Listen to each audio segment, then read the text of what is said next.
This is going to be one of the hardest videos that I've ever had to make. And I've apparently posted at least over 90 videos. So this is probably saying much if I have trouble with this topic. I want to get it out in the open that I don't know what it's like to be transgender. I have no idea what it's like to be transgender. No clue. This is all my own opinion, speculation, research, and some experience with talking to actual transgender people. Imagine that. Especially somebody I grew up with who became transgender, who I adore still. And why haven't you called me in a while there, Jake? Can you call me, please? Anyway, that's the end of the humor of this video, because there's no place for it in this topic. I've been thinking long and hard on this whole situation because because I'm not a transgender or a transsexual or intersex, and so I have no idea what it's like to have two genders battling inside of you. I have no idea what that's like. For years I've been trying to understand, because I want to understand. I want to know people. I want to get to know these people. I want to know how they think. I want to know how they know that their gender is wrong. How do they know? And that's how I know I'm not one of them, because I don't know. Because I'm actually okay being whatever the fuck gender I am. And I have no idea what it's like to not, I know what it's like to be discriminated against based on looks and gender and not fitting into a binary, but I don't know what it's like to be transgender. I've seen firsthand bullying of that friend I mentioned, and for before transition, and that I don't want to talk about that. Anyway, so whenever I offer a problem, I want to have a solution, and it took me a while to figure out a solution for this, because the way I could see it, there's just no win. Leelah's law is an excellent law, but it's missing something that I really think needs to be considered. Leelah's law is, this is just a brief mention of it. I am no lawyer, obviously, even if I have the haircut of one. But Leelah's law is a proposition that children who are transgender, and yes, it is a born condition, before any of you fuckers say otherwise, do not make me wag my finger again. It's born. Fuck off. Leelah knew she was transgender at 14, and that is really young to know. And it's a problem, because she has technically no rights as a 14-year-old, despite the fact that she is, like I said yesterday in the video about child suicide and religions, she's not stupid. She wasn't stupid. And what I want everyone to remember is that her parents must be in pain. I know it's easy to blame them for her death. Absolutely, it's easy to state it. I'm not saying it's right. I'm saying it's easy to state that they're to blame, because they wouldn't accept her. They indoctrinated her. They put her in these ridiculous Christian therapy courses that just exacerbated everything. They refused transition treatment. They refused to any acknowledgement. They even to her death, they refused to refer to her as her. And people see this as disrespect. And I don't think we're understanding parents, and indoctrinated parents especially. It's not lack of respect, it's stupidity. And I know that's harsh. I know that's harsh to judge a family who just recently lost their kid. It is a harsh thing to say, but it has to be said in case other parents are thinking about throwing their queer kids into these correctional camps. It doesn't work, because there's nothing wrong with these kids. We don't know yet why kids are born transgender. We don't know. But this is not new. There are books upon books upon books, and I've been reading them, about transsexuality, non-binary genders, different terms, the third sex, the fourth sex, all of it. They are actual books, scientific research, scientific papers done on this, that there is something like this is just new stuff, but they're thinking it might be genetic. They're thinking it might be something in our brain, I say our because I'm queer, but in the brain that, okay, now we're just going to step into my conjecture here. I agree with the brain thing, but I also agree that there's more to conception than we really truly understand. We kind of tend to think of it as like egg meets sperm in the end. But there's a lot of factors in there, in that little incubator, that have to do with fucking around binary sex. We're seeing more and more of it lately. Is it because they're popping up more?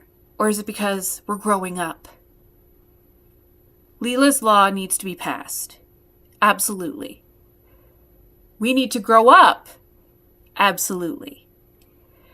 It kills me to know this story. It killed me to do the research. And that's why it took me so damn long to make this video. And I apologize so much, D. Bennett, for taking my sweet ass time, because that sucked. You didn't deserve the wait. And I appreciate you waiting so patiently and reminding me, went very, very, very, very, very patiently, reminding me that I'm like one of your few viewers. Could you like do my request?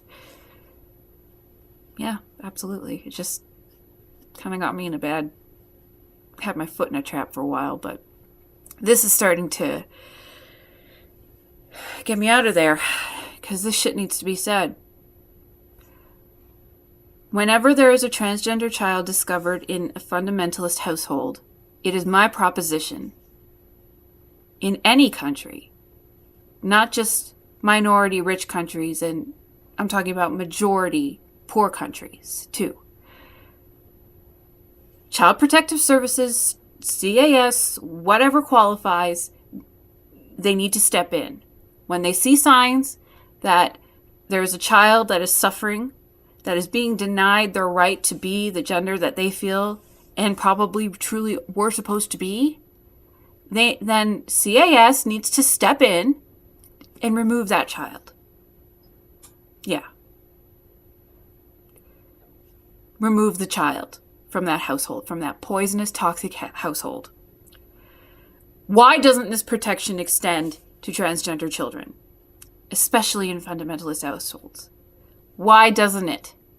That's what needs to be added to Leelah's Law. She was 14 when she came out to her parents, and she was 16 when she died. What could she have possibly done? Nobody was helping her. Like, nobody was helping her. They were just telling her she was fucked. What was she supposed to do? She was trapped. Child Protective Services is supposed to protect our children. And they didn't do it. And they haven't been doing it. And they need to start doing it. On both sides of the fucking world. It doesn't need to be just white fucking rich people in minority rich countries. It needs to be everybody. This is how we as a species can stop ourselves from killing ourselves, is that we need to grow the fuck up. There is no such thing as two genders anymore. There should never have been a thought. There is the idea of two genders. It was the baseline for a while. Hell, only one gender was the baseline for a while. Ever looked at an old book and seen he all the way down it? Because women weren't considered people. This is something that we need to change. We needed to change it a century, 3 centuries ago, when we were still burning intersex people. Are you kidding me? Intersex people. Like, if you're a person that hears that somebody is uncomfortable with their gender and your first reaction is, well, whatever's between your legs is what you are. So what's the confusion? I want you to take a step back and think about it. What's between your legs? And why the fuck do you let it define you? If you don't have an answer, you don't have a right to judge anybody else at all. That, my friends, is what I feel about Leelah Alcorn. I wish she hadn't died. I wish she hadn't. I wish that they had. I wish that her parents could understand, could open their minds. I wish that Christianity could grow up too, but it's not. So it's either got to grow up or it's got to go. It's the same with these other religions. They need to go if they're not going to grow. Okay, I swear that wasn't written. I don't write my scripts. Copyright, dude. That's copyright. Okay. But yeah, essentially, if you're a religion that absolutely refuses to encompass everybody based on some little tiny thing you don't like about them, your religion is fucked up and it needs to end. Especially if it's killing children. Why do I have to keep talking about this? This is the second video in a row where I've discussed children dying because of religious indoctrination. It's just two different ways. Where is Child Protective Service? That's another question we need to ask. And I know it's a bit different when it came to the little girl in chemo, because Canada's kind of fucked up when it comes to our treatment of our Aboriginal population. We're not very good at it because we're assholes. Look at Winnipeg. Oh, sorry, Winnipeg. But sorry, you were voted the most racist city because... Anyway, that's a different video. This, especially where I live, luckily, even though I'm in kind of a boony area, I live near a non-boony area that is a haven, thankfully, for clears, queers, and wannabes. You know, like, I just don't understand what's so hard about accepting somebody who has a brain that's just wired a little differently. It's not affecting who you are, and it's affecting maybe your perspective of somebody else. But why can't you grow up? They have to grow up with the fact that their body doesn't match their insides. Could you? I sure as fuck couldn't. The weight of that, I understand, would definitely, it would kill someone, especially somebody so young. And God, she must have aged months before she passed. I hope that those are pioneering is what I meant to say. Championing Leelah's Law. Add this. Like, I'm gonna do something. I'm gonna post something about it too. But I want them to see if they can add this clause to it that Child Protective Services must indeed be involved if a transgender child is being suppressed from being transitioned, because that's unconstitutional. It's against the Charter of Rights and Freedoms in Canada, and it's against the Constitution in America. Why are we still letting this happen? That's all I've got to say.